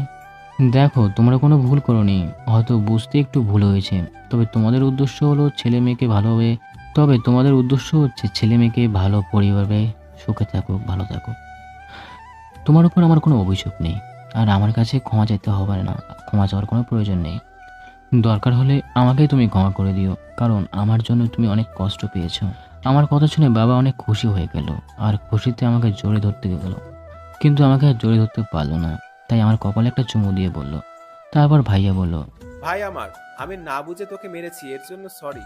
ভাইয়া কিছু বলতে যাবে তার আগে আমি বললাম, ভাইয়া আমি কি তোমাকে আলাদাভাবে একই কথা ঘুরিয়ে বলো? তোমরা হচ্ছে আমাদের গুরুজন, তোমার আমার কাছে ক্ষমা চাওয়ার মানেই হয় না আমি ওইসব ভুলে গিয়েছি, তোমরাও ভুলে যাও। তাহলে আমাদের তুই কথা দে, আমাদের ছেড়ে তুই কোথাও যাবি না, তুই আমাদের সাথেই থাকবি। আজব, আমি আমার বাড়ি ফেলে আবার কোথায় যাব? এটাই আমার বাড়ি, আমি এখানেই থাকবো, এতে কথা দেওয়ার কি আছে? আমার কথা শুনে সবাই খুশি হলেন। তারপর সবাই মিলে একসাথে কিছুক্ষণ বসে গল্প করলাম। গল্প শেষ হতেই আব্বু, ছোট আব্বু, ভাইয়া অফিসে চলে গেল, আর নুসরাত, আম্মু, ভাইয়া সবাই মিলে রান্না করছে। এদিকে আমি বেচারা একা একা বসে বসে ফোন টিপছি। রাকিব স্কুলে গিয়েছে, তা না হলে তার সাথে একটু সময় কাটাতাম। আমি ফোন টিপছি, এমন সময় রাফি কল দিল।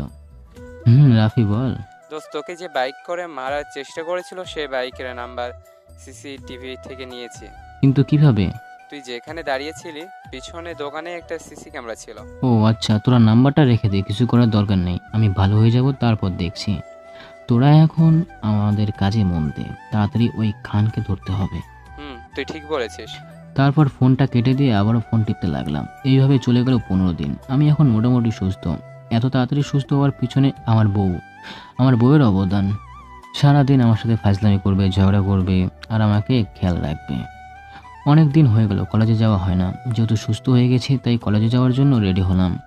তখন নুসরাত হাজির। নুসরাত আমার দিকে তাকিয়ে বলল, কোথায় যাওয়া হচ্ছে এমন সেজে গুজে? কলেজে যাচ্ছি, অনেক দিন যাওয়া হয়নি তাই। ও তাহলে তুই নাস্তা কর, আমি রেডি হয়ে আসছি। আচ্ছা, একটা কথা বলি তোমাকে। বলো। আমি তোমার স্বামী, অথচ তুমি আমাকে তুই করে বলো কেন? সুন্দর করে তো ডাকতে পারো, তাই না? জি না, তুই আমার যে হোস তাতেই আমার কি। আমি জানি তুই আমার থেকে ছোট, তাই তুই বলবো। এই একদম ছোট বলবে না, আমি তোমার স্বামী হই। তো কি হয়েছে? পিচ্ছিকে পিচ্ছি বলবো তো, তাই না? ও আচ্ছা, আমি পিচ্ছি তাই না?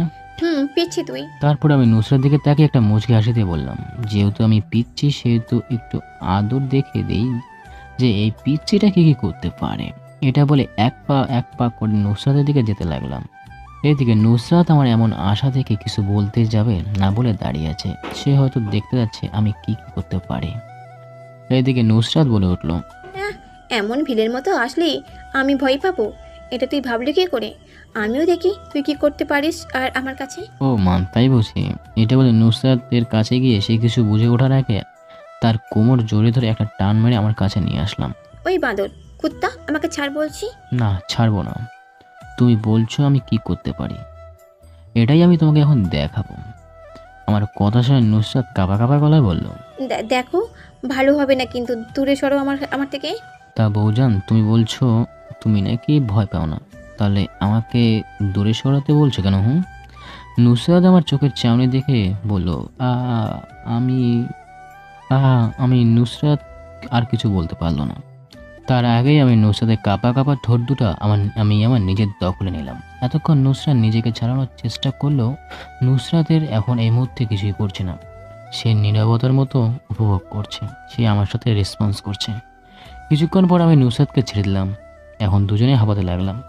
নুসরাত একটু পর আমার কাছে এসে আমি কিছু বুঝে ওঠার আগে আমার বুকে কিলঘুষি মারতে লাগলো আর বলল, কুত্তা বিলাই হনুমান, এইভাবে কেউ কিস করে? আর একটু হলে তো আমি মরে যেতাম। এত সহজে তোমার মরণ হচ্ছে না। এই 15 দিন আমাকে তুমি অনেক জ্বালিয়েছ, এখন আমার পালা। আর আমি মনে হয় বসে বসে দেখবো, আমি দেখবো তুই আমাকে কেমন করে বিরক্ত করিস। আচ্ছা, দেখে নিয়ে এসো না। এটা বলেই মুখ মুছে রুমের বাইরে চলে এলাম। এদিকে নুসরাত আমার যাওয়ার দিকে তাকিয়ে একটা মুচকে হাসল, তারপর ফ্রেশ হয়ে চলে গেলাম। এদিকে আমি নাস্তা করে বসে আছি নুসরাতের জন্য। একটু পর নুসরাত বের হলো, আর নুসরাতকে দেখে আমি ছাড়া সবাই অবাক, কারণ নুসরাত বোরকা পরে রুম থেকে বের হয়েছে। নুসরাত, এইভাবে বোরকা পরলে কোথাও যাবে নাকি? আম্মু, কলেজে যাব। নিজাত যা, বৌমাকে নিয়ে যা, আর দেখে রাখিস কেমন। ওকে দেখে রাখতে আমি যাচ্ছি। এটা বলে নুসরাত জিভে কামড় দিল। এদিকে সবাই মুচকি মুচকি হাসছে, আর আমি লজ্জায় নুসরাতকে বললাম, হয়েছে, এখন আর ইন্টারভিউ না দিয়ে চলো, লেট হয়ে যাচ্ছে, কলেজে যাওয়া যাক। তারপর নুসরাতকে নিয়ে গেটের সামনে দাঁড়িয়ে আছি। তখন নুসরাত বলে উঠলো, এখানে দাঁড়িয়ে আছে কেন? কেন আবার রিস্কার জন্য। ও, তারপর একটা রিস্কা ডাক দিতে রিস্কা হাজির। তারপর আমরা রিস্কাতে উঠে উঠলাম। রিস্কা চলতে শুরু করলো, আর আমি খেয়াল করলাম নুসরাত আমার দিকে কেমনভাবে যেন তাকিয়ে আছে আর কি যেন ভাবছে। তাই আমি বললাম, এভাবে তাকিয়ে কি ভাবছো হ্যাঁ? নুসরাত কিছু না বলে আমার মাথার চুলগুলো এলোমেলো করে দিয়ে বলল, ভাবছি তোর চুল এলোমেলো করলে কেমন লাগে। তা কেমন লাগছে? এখন সুন্দর লাগছে। নুসরাতের কথা শুনে আমি ফোন বের করে ক্যামেরা অন করে দেখি আমাকে পুরো গাঁজাখোরদের মতো লাগছে। তোমার চোখে দেখাও কি দেখাচ্ছে, আর তুমি কি বলছো সুন্দর। এটা বলে চুলগুলো ঠিক করতে গেলে নুসরাত আমার কাছে আমার ফোনটা নিয়ে বলল, একদম চুলগুলো হাত দিয়ে দিবি না, যেমনি আছে তেমনি ঠিক আছে। আর এই ক্যামেরার সমস্যা, আমি দেখছি তোর চুলগুলো ভালোই দেখাচ্ছে, কিন্তু। কোনো কিন্তু না, যেটা বলছি ওটা শুনতে হবে। আমি আর কিছু না বলে চুপচাপ হয়ে গেলাম। কিছুক্ষণ পর কলেজে আসতে আমরা দুজনেই নেমে পড়লাম। তারপর ভাড়া মিটিয়ে কলেজে ঢুকতে গেলাম। গেট দিয়ে ঢুকতেই দেখি যারা আমাকে চেনে তারা কেমন করে যেন তাকিয়ে আছে, সেদিকে আমাদের কোনো মনোযোগই নেই। আর আমি নুসরাতের হাত ধরতে লাগলাম। অন্যদিকে তানিয়া একটা জায়গায় বসে ফোন টিপছিল। তখন তার চোখগুলো গেটের দিকে যায়। দেখে আমি আর একটা মেয়ে কথা বলতে বলতে হাঁটছি। এটা দেখে তানিয়া অনেকটা রেগে যায়, রেগে মুখটা লাল করে ফেলে। তানিয়ার ইচ্ছে করছে আমার সাথে যে মেয়েটা আসছে তাকে একদম গুম করে ফেলতে। না, এমন কিছু আর সহ্য করতে পারছি না। আমার সামনে আমার ভালোবাসার মানুষ এইভাবে ঘুরবে অন্য মেয়ে নিয়ে, এটা আমি মানবো না। আমাকে কিছু একটা করতে হবে। অন্যদিকে আমি নুসরাতের হাঁটছিলাম। তখন নুসরাত বলল, এই ও অনেক দিন হলো ক্যাম্পাসে ঘুরি না, চল আজকে একটু ক্যাম্পাসে ঘোরাঘুরি করি, কেমন? চল ঘুরি। তারপর আমরা দুজনে একসাথে হাঁটছিলাম। হঠাৎ একটা মেয়ে আমাদের সামনে এসে বলল, হাই নেজাত, কেমন আছো? আমি মেয়েটাকে দেখে প্রথমে চিনতে না পারলেও পরে চিনতে পারলাম। এটা হচ্ছে আমাদের রিস্কার সাথে অ্যাক্সিডেন্ট করা মেয়েটা।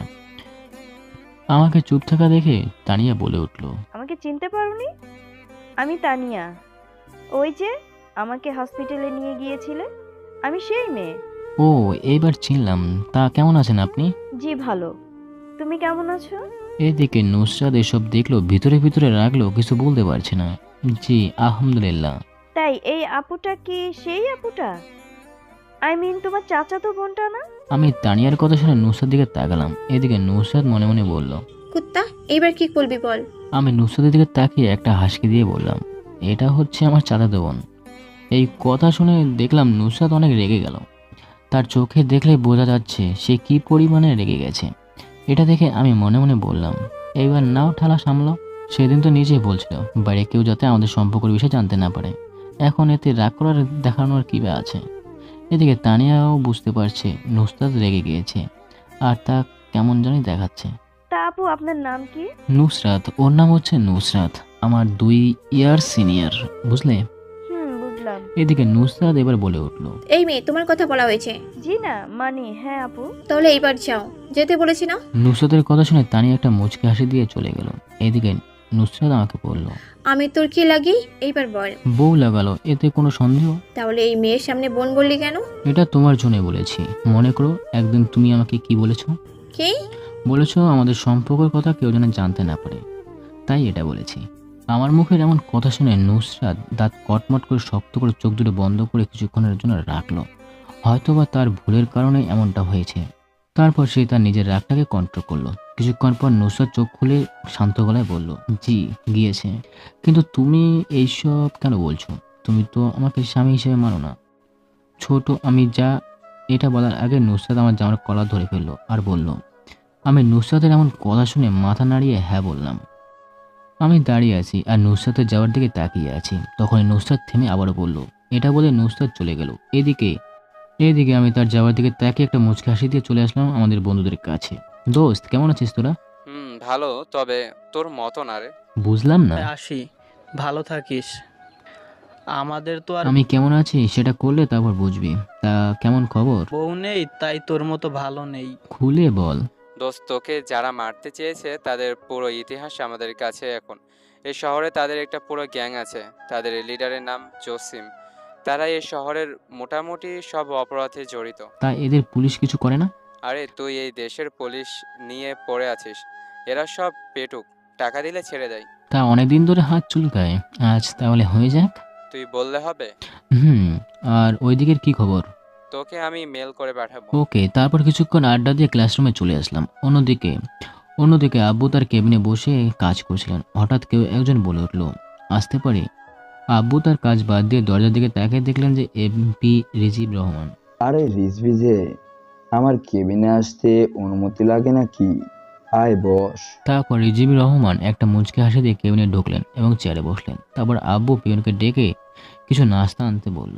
তা বন্ধু, এমন কি জরুরি কাজ যে তুই আমাকে না ডেকে আসলি? আসলে দোস্ত, কি করে যে তোকে কথাটা বলি বুঝতেছি না। সমস্যা নাই ভাই, বল। আসলে দোস্ত, আমার মেয়েটা তোর ছেলের জন্য পাগলামি করছে। তোর ছেলে ছাড়া নাকি বাঁচবে না। দোস্ত, হয়তো তুই জানিস না, আমার ছেলের বিয়ে হয়ে গিয়েছে। যদি বিয়ে না হইতো তাহলে কিছু একটা করতে পারতাম। সরি দোস্ত, আমি কিছু করতে পারছি না। দোস্ত, তুই চাইলে সব হবে। আমি জানি তোর ছেলে বিয়ে করছে, তাও আবার তোর ভাইয়ের মেয়েকে।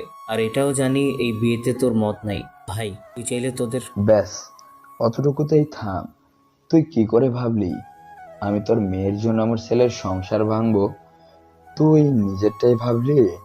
আর এইদিকে আমি যদি আমার ছেলের সংসার ভাঙতে যাই তাহলে আমার ছেলে আমাকে ছাড়বে, তাও নুসরাতকে ছাড়বে না।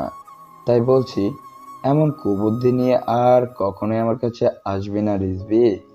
আর পারলে তোর মেয়েকে বোঝা, যাকে পাবে না তার আশায় না বসে থেকে যাকে পাবে তার জন্য অপেক্ষা করতে। এখন তুই আসতে পারিস। আব্বুর কথা শুনে রিজভি রহমান বেশ অপমানিত বোধ মনে করলেন, কিন্তু সেটা বুঝতে না দিয়ে একটা মিথ্যা হাসি দিয়ে বলল, আবার দেখা হবে বন্ধু, খুব তাড়াতাড়ি। এটা বলে এমপি চলে গেল। অন্যদিকে আমি একা একা ক্লাসরুমে বসে সব ক্লাস করে বের হতে দেখি নুসরাত দাঁড়িয়ে আছে। আমি রাফিয়া সাইন থেকে বিদায় নিয়ে যে নুসরাতের দিকে হাঁটতে লাগলাম, আমি নুসরাতের কাছে যেতে হঠাৎ করে বলে উঠলো। তারপরে আমি আর নুসরাত হাঁটতে লাগলাম। আমি নুসরাতকে বললাম, আচ্ছা নুসরাত, আমি যদি তোমাকে কারোর সামনে আমার চাচাতো বোন বলে পরিচয় করিয়ে দিই তাহলে তোমার কেমন লাগে? ওকে, আমি তোমার কথা মানবো, তবে তোমাকে আমার কথা মানতে হবে। তুমি আমাকে তুমি বলে ডাকতে হবে। এটা আমি পারবো না, আমি তোকে তুই করেই বলবো। তাহলে আমিও তোমাকে চাচাতো বোন বলে পরিচয় করিয়ে দেবো। আচ্ছা, তাহলে তাই করিস। চাচাতো বোন হয়ে নিজের বোন তো আর না। আর আমার মুখ কি করে বন্ধ থাকবে যখন তুই আমাকে কারো কাছে পরিচয় করিয়ে দিতে যাবি? তখন আমি আমার পরিচয় দিয়ে দেব। তারপরে তুমি আমাকে তুমি করে বলবে না? আমার কথা শুনে নুসরাত আমার কলার ধরে বলল, জি না, আমার পিছিয়ে বল। নুসরাতের কথায় আমি কিছু বলতে যাব, তখনই আমি থমকে দাঁড়ালাম।